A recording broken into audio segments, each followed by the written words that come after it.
సందర్భంగా వారి మంచి మనస్సుకి ఆ దంపతులందరికీ కూడా మీ కర్తవ్యాలతో చిన్నారులతో పాటు యువకులతో పాటు ప్రజానికం అందరూ కూడా ఈ గ్రామ ప్రజానికం అందరూ కూడా మీరు ఎక్కడున్నా కూడా ఇంట్లో ఉన్నా కూడా దయచేసి మీ చప్పట్లతో అభినందిస్తే రాబోయే రోజుల్లో కూడా అటువంటి మంచి మనుషులు వారి సొంత డబ్బుని ఈ గ్రామ అభివృద్ధి కోసం ఉపయోగిస్తారని చెప్పి ఈ సందర్భంగా తెలియజేసుకుంటా ఉన్నాం.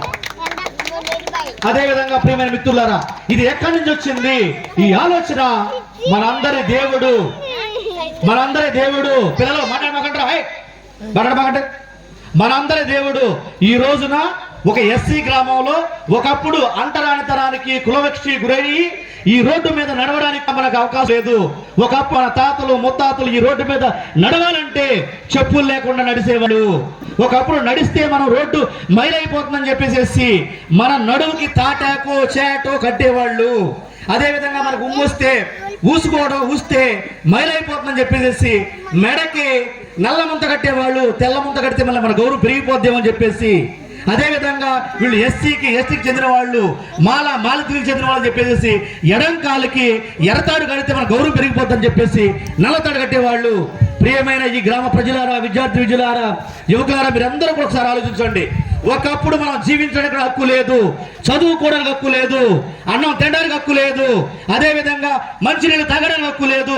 ఇటువంటి హక్కులన్నింటినీ కూడా మన బాబాసాహెబ్ డాక్టర్ బిఆర్ అంబేద్కర్ గారు, మహాత్మా పూలే, సావిత్రిబాయి పూలే, ఇటువంటి ఎందరెందరో మహనీయులు, బిర్సా ముండా, కొమరం భీం, ఇటువంటి ఎంతో మంది మహనీయులు మనకు సాధించి పెట్టారు. ఈ విషయాన్ని ఈ రోజున గుర్తించాల్సిన అవసరం ఉంది. ఎందువల్లంటే ఒక గంట సమయం మించిపోయినా పర్వాలేదు. ఈ రోజు మీకోసం ఈ వేదిక మీద ఇంతమంది అధికారులు, సమాజంలో పేరు ప్రఖ్యాతులు కలిగిన వాళ్ళు ఈ రోజు మీ దగ్గరకు వచ్చారంటే మీ మీద ప్రేమతో, బాధ్యతతో, ఇందాక నా ఉపన్యాస ప్రారంభంలో మీకు చెప్పడం జరిగింది, ఇక్కడ బాధ్యత, కృతజ్ఞత కనిపిస్తా ఉంది. రాంబాబు గారు ఈ రోజు చేసింది బాధ్యత. మరి కృతజ్ఞత అంటే ఏంటి? మీ అందరి ముందు కృతజ్ఞతగా నిలువెత్తిన నిదర్శనంగా మన కోనాల బాబురావు గారు ముందున్నారు. మీ అందరి కర్తవ్యాలను అభినందించండి.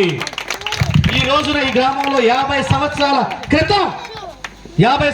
క్రితం అంబేద్కర్ యువజన సంఘాన్ని ఏర్పాటు చేసి ఎవరైతే చేశారో వారు ఈ రోజు మన మధ్యలో లేరు.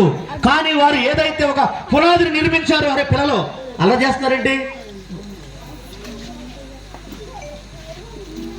ఏదైతే ఒక పునాదిని నిర్మించారో వారిని గుర్తించాలి, ఈ రోజు స్మరించుకోవాలి.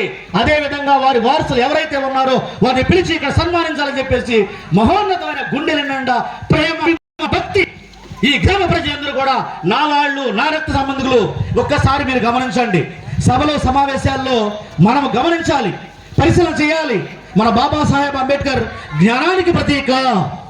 అటువంటి మహనీయుల్ని స్ఫూర్తిగా తీసుకుని, మార్గదర్శకంగా తీసుకుని ఈ రోజున ఈ గ్రామానికి ఇటువంటి పెద్దలందరూ కూడా విచ్చేసి మీ పట్ల ప్రేమను చూపిస్తున్నారంటే భవిష్యత్తు తరాలు ఉన్నతులుగా తీర్చిదిద్దాలంటే మనం ఏదో ఒకటి బోధించాలి, ఇచ్చాలని చెప్పేసి గుండెల నిండా ప్రేమతో వచ్చినప్పుడు మీరు ఎంతో ఆదరించారు, స్వాగతించారు. ఈ సందర్భంగా మీ అందరికీ కూడా మీ అందరి కర్తవ్యాలతో హృదయపూర్వక అభినందనలు తెలియజేసుకుంటా ఉన్నాం. ప్రేమైన మిత్రులారా, అరే పిల్లలు ఎందుకు మాట్లాడతారు? మాట్లాడకండి. మీరందరూ కూడా దయచేసి తల్లిదండ్రులు చెప్పేది ఏంటంటే మనకి విద్యే సర్వస్వం. చదువుకుంటే మనం ఏం సాధించగలం?